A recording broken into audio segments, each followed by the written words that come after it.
Amen. Isang malakas na palakpak po para sa ating Diyos na buhay. Ngayon po ay kailangan na po tayo sa pangalawang gawain ng pagpasalamat po sa ating Diyos na buhay.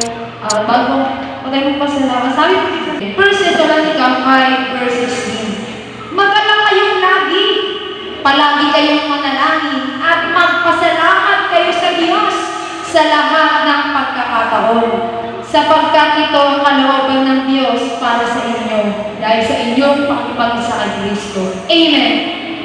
Salamat sa salita ng Diyos. Sabi po ng Panginoon, tayo daw po'y magalak. Amen. No? Sa kabila ng ating mga nararanasan, ang sabi niya, manalangin kayo at magpasalamat sa Panginoon sa lahat ng pagkakataon. So yun po, no? Tayo po'y, akin po kayong nanyayahan na ating pong pagsigawan lahat ng mga bagay na ginawa ng Diyos sa lipas na araw na lagi natin sinasabi, pakinggan niya ng maganda sa likod niya, may dakilang bagay na ginagawa ang Diyos sa buhay niya. So, sino po, sa mabilis lamang po na minuto, no, ay nanayaan ko po kung nais magpasalamat sa Panginoon. Meron po ba? Amen. Walang pangalan ng buhay na Diyos sa buhay po ni Mama Judelisa.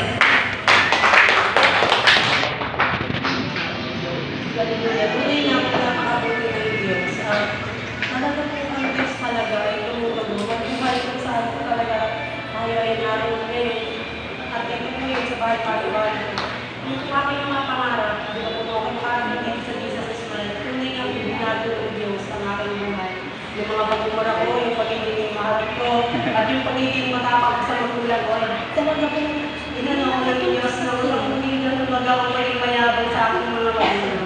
At doon pa rin ako na-bless, di ba po, nung pinasok ko si Jesus sa aking buhay, sa pagpasok ng Diyos sa aking buhay, ako po'y nagpakumbaba at sa pagpapakumbaba ko yung salamat sa Diyos at hindi niya pinagkait na makarating dito yung aking mga magulang. Amen. Iyon, bless talaga ako sobra kasi hindi ko sobrang kalahin na ang layo nila sa probinsya sila pero talagang ang kamay ng Diyos ay hindi talaga hindi siya maliit, hindi malaki. Tapos talagang mga ginagawa niya.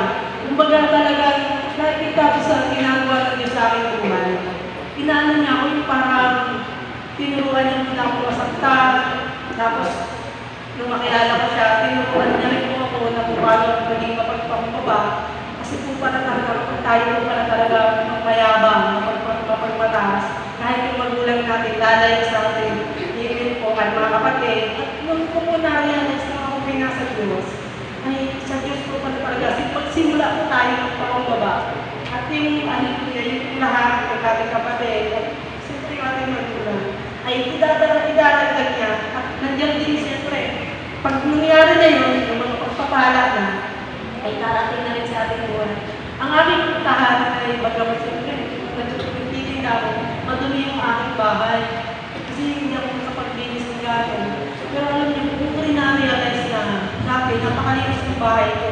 Siguro ganun din dati kadumi yung nag-isip ko, sabi ko na rin, siguro yung bahay ko dati, ganun kadumi yung pag-iisip ko. Pero nung nasa Panginoon ko, kung ko may na-realize na, di ba yung pagmura, yung pagiging mayaman, yung pagiging mataas, di ko malutumin ko yun. Sabi ko nga, salamat Lord kasi pag madumi yung tahanan ko, alam ko, salamat sa kahabagan natin po. Thank you sa Lord, sa sabihin ng paghingan, at sa mga bagay ng mga blessings. Amen. Thank you, Lord. Diyos po ang kamulian sa buhay ni Mama Judelisa na tunay nga po, no, talaga makita natin na kapag kay Kristo talaga konektado, ay pagpabago. Amen. 2 Corinthians 5:17 na talaga yung sa buhay nila sa Sir Judelisa, sa Delambella family, na nandoon yung pagkilos at paggabay ng Diyos sa kanilang mga buhay. So, sino pa po? Sa pangalan ng buhay ng Diyos sa buhay ko ni Judelisa.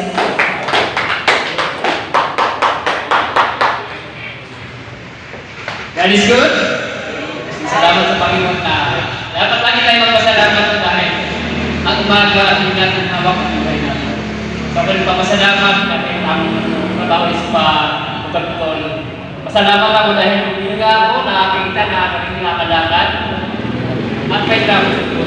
magpasalamat, dapat lagi tayo manatili sa Diyos. Dapat talikuran natin ang mga kasalanan. Dapat talikuran natin ang lahat ng mga masamang gawa. Dahil ang kaaway ay lagi nasa laman kung panatilihin natin na lagi tayong magmuri magpasalamat sa Diyos. Sa mga ito, nagpapasalamat ako dahil nakabangon pa ako, nakakita, nakakaran. May panlasa, may paningin, may pandinig, at higit sa lahat may takot sa Diyos. So, salamat sa Panginoon sa yung pag-iingat sa akin, bagamat maraming kapagalian. Manamtiin lang tayo sa Diyos. Salamat sa Panginoon. Bilis po mga kulihan. Bilis po ng oras. Sige po, kalinasan. Sige po, ang nais po pasalamat. Palakpakan po ng buhay ka Diyos sa buhay ko ni Daddy.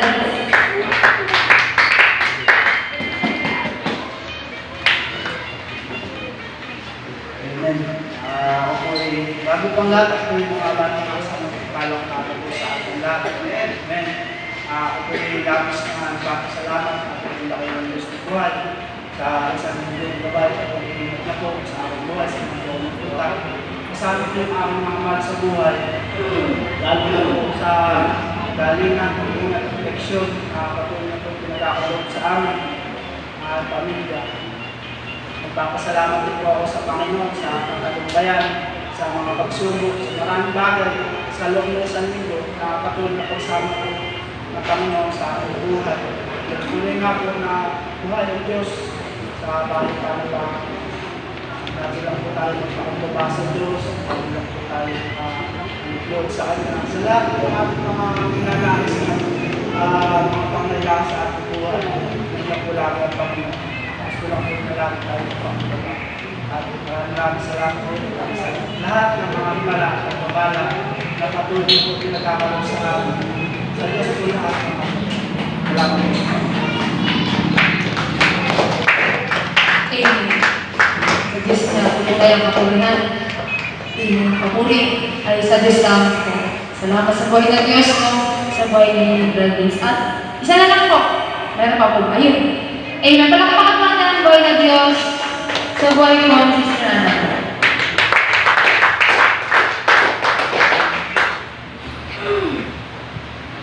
Mapagpala kung umaga sa ating lahat. Pinapasalamat ko lang po kay Lord yung mga blessing na dumating sa buhay ko. Tsaka pinapasalamat ko kay Lord kasi nung nakakarating ko, biglang sumakit yung baywang ko. Hindi pa ako makakayuko. Hindi ko po alam kung anong rason. Pero nung pinagpalit ko po kay Lord, automatic po nung araw na yun, nakakatayo po ako, kaya nalihip ako pumasok ng isang araw. Kasi pag doon kasi sa isa kong araw, tinatamad talaga ako, hindi ko po alam. Ay nagpahinga po ako ng isang araw na yun. Hindi ko so kakakalain yung answer lang pala nung naramdaman ko is prayer pala yun. Alam ko na marami akong pagkukulang sa Kanya. At alam ko po na medyo lumamig po ako. Pero dahil po dun sa ginawa ni Lord sa akin, paghawak sa akin ng katawan na nawala po yung naramdaman ko, yun po yung isang kong himala sa buhay ko ulit na nangyari sa akin. Amen. Kasi hindi po niya himit sa alam nung bago nagtapos ang taon, meron po akong isang pagsubok. Binigyan ako ni Lord ng isang pagsubok na dahil yung time na yun is yung negosyo ko ay gumanda. Nagkaroon po ako ng malaking pera, pero doon sa pera na yun, hindi ko po binahagyan ng aking pamilya, ang aking mga kapatid.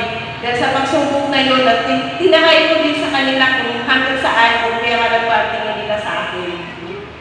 Kaya doon ko po naramdaman na pag ang kamag-anak pala, pag humingi sa'yo at hindi mo nabigyan, is kinalimutan ka. Ilang buwan po yun na masakit sa dibdib ko, kaya isa po yun na nanlamig ako. Dahil yung pagsubok na yun na itinaray ko, ako rin pala ang nasasaktan.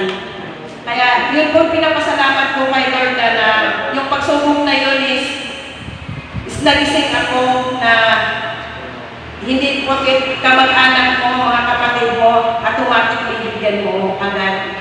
Yung ginawa ko po, hindi ko po sila binigyan kaya isang posing po nung taon na yon, nung December na yon, kinalimutan po nila ako. Tiniis nila ako, hindi ako tinawagan, hindi ano yung nila ginawa sa akin. Kaya ako po ay nagmamatigas. Sabi ko nga tao lang sila. Bahala sila kung ano. Darating din ang araw na lalapit din. Binigyan din ulit ako ng pagsubok, bigla ulit silang lumapit. Ito lang. Humingi ulit sila sa akin, pero hindi ko ako nagpakinggan.